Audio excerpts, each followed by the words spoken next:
Your attention, please, for the owner of Outdoor Expedition with California license plate 8WFC057. Please report to your vehicle. Your lights are on. That's a flight for expedition with California plates 8WFC057.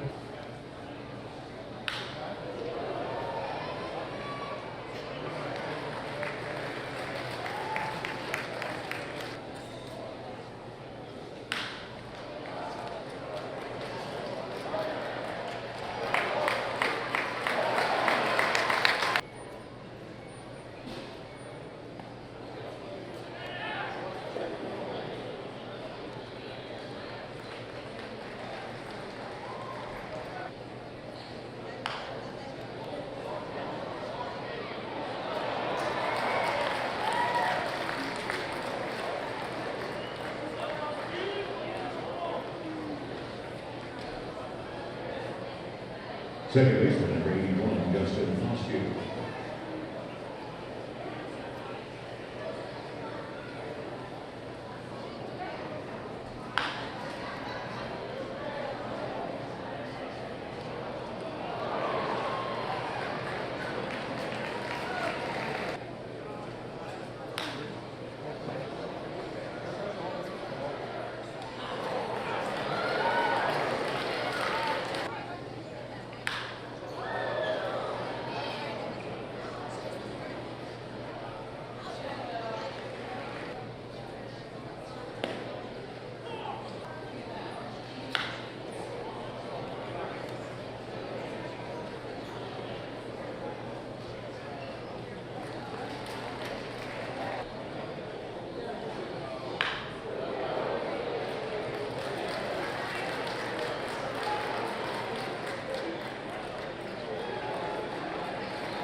I was optimistic about it. I kind of kept my warm up routine the same.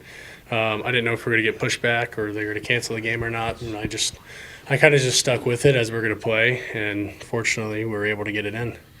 So how do you feel about the way the day went?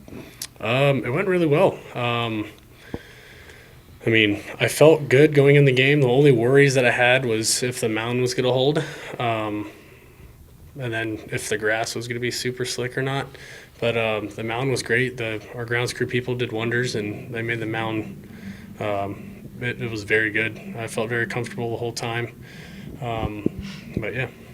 That kind of looked like the most comfortable you felt all spring. Is that an accurate description? Yeah, definitely. I feel like I'm getting a hang of the pitch clock a lot easier. I was able to kind of manipulate the clock today in my favor.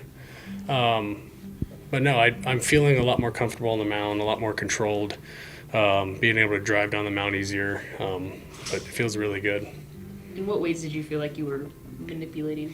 I feel bad for the two hitters, but they called timeout early, and they got in the box with 15 seconds left, and I held it until there was 2 seconds left on the clock. I made them hold their hands up here for 14 seconds or 12 seconds. My math was way off there. Just like if they're going to call time and they can't call another one, I'm just going to sit there and hold until make them feel uncomfortable.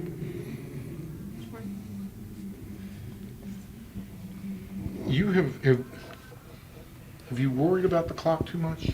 Not at all, no. My first outing, definitely. First time using it, felt like wanted to go quick, but I honestly think we have more time than we think. I try to work fast in general, but it felt like I feel a lot better, a lot more controlled, and my rhythm it's a lot easier with it when the clock does all the counting for me. I mean, because you've mentioned the clock after almost every start. Mm-hmm. So it's clearly something that you've thought about, and it sounds like, I think after the Milwaukee start, you talked about how you felt a little bit more on time than at that point. And so it seems like it's something you've had in mind all spring. Yep. I mean, it's something that they've implemented, and I mean, every person's got to get used to it. Every person's got to be able to work with it. And so I'm trying to figure out the best ways that it can help me. So I've been talking to a lot of guys about certain scenarios and trying to figure out all the rules of the pitch clock and see if we can manipulate it in our favor. What about the baseball? How do you feel like you manipulated the baseball? I felt like my sinker, cutter, not really changeup, the sinker cutters were working very well today. Changeups were hit or miss. Early on, I kept spiking them, but as the game went on, I was able to locate them a lot more efficiently. Okay. Sliders were very good today. Threw some really good sliders, and the one curveball I threw was that 50-footer that bounced and almost hit the lefty. So got some work to do with that one. You're in camp. We're now, I guess, almost to the finish line. So how would you assess how camp's gone so far? I think it's going good. There's a lot of positives going on with the pitching staff, and we're putting up runs, so it's exciting. I think we're ready to get going to the season and get back to Arlington and get to work. You got to catch Jacob on Monday, right, in the backfields. What's it been like kind of getting to develop a working relationship with him? Yeah, it's been great. When you bring a guy in like that that's going to head your rotation, it's special. He looked amazing on Monday, and excited to see where he goes from there. Were you able to kind of take a look around and recognize the scene on the backfield? Seems like something that we don't get too often there around the Nolan Ryan field. Yeah, I think he's a once-in-a-lifetime talent, and I think you see that from fans. They notice that, and that's awesome. And just the support from the fans is huge. And you see that. I think the fans are excited, and they should be. And I think he put on a good show for him, too. So, What has the process been like for you and Mitch and Sandy and all the catchers, and where do you feel like you guys are in terms of adjusting to some of the new rules that obviously have a big impact on you guys? Yeah, I think we're doing good. Obviously, there's some kinks that still need to be worked out, but it's going well. I think the pitch comm is huge for us, and I think just getting on the same page with the pitchers is going to help us because, like I said earlier, one or two shakes and you're kind of stressed with time. So as good as a page we can get on with the pitchers, the better shape we're going to be.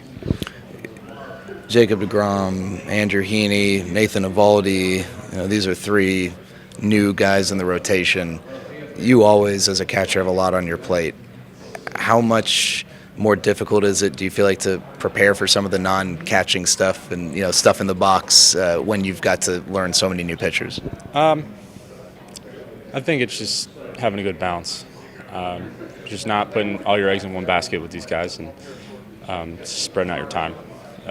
Just getting here early in the mornings, getting to talk to these guys, that's been a big part of it. And spring training is just, you got a whole bunch of time to get your work in. So there's no lack of that. And just building those relationships before we step on the field is huge. Do you think you'll hit 100 home runs this year? Probably not. But maybe 90? Maybe. We'll see. 100 is a little much, but maybe a little more than 20. Would you like Aaron Rodgers to retire or get traded to the Jets? Retire. I don't want to see him. The Bills, they have enough on their plate. So. Thank you, sir.